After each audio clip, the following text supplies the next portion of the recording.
One Chinese woman who came to America to find a better life says she was hoping to find it at the Albuquerque Police Department, but she claims her American dream has fallen short. And now she's suing APD, claiming they forced her to resign. Target 7's John Cardinelli has the story. In a tearful interview, that woman told us how hard it was to be a cadet here at the Albuquerque Police Academy during the pandemic. She says instructors here gave her a nickname, Cadet COVID, because she's originally from China. Now, the Department of Justice is asking questions.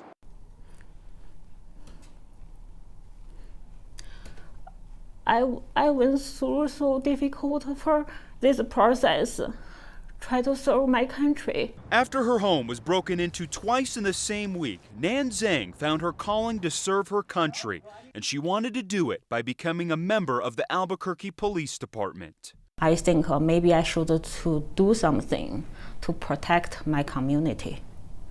So my ultimate goal become to a APD police officer is protect my community. Zhang came to the United States 21 years ago. She got married and became a U.S. citizen.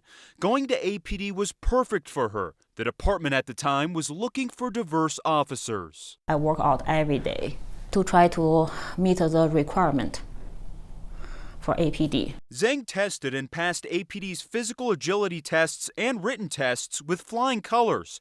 She then interviewed with these three high-ranking police officers, 2 deputy chiefs and a lieutenant. They all approved her to become a cadet. In order to become a police officer, cadets have to complete 26 weeks of training here at the APD Law Enforcement Academy. Zhang had completed 6 weeks before she says she was asked to resign. In her lawsuit, she says Academy personnel made her sign this letter. In it, she says she was made to believe she was, quote, unfit for the role. I was forced to resign. Keep telling me that you don't belong here. They tell me these things every day. This is harassment.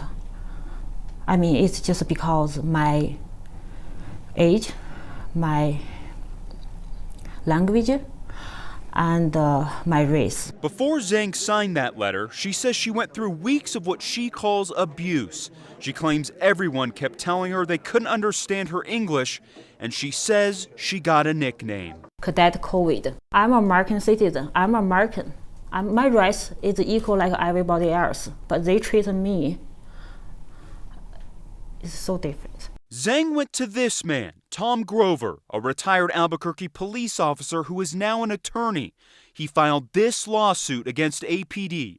Grover himself graduated from the same academy. What stood out to me when I looked at the records that Nan had when she provided her narrative of what occurred was how there was such a dwelling upon her while others were getting passes, that this was completely inappropriate and not consistent with the typical stress. Earlier this year, the state's Department of Workforce Solutions investigated her complaint and found no probable cause that the city discriminated against her. In the city's response to the suit, they deny that Zhang was pushed out of the academy.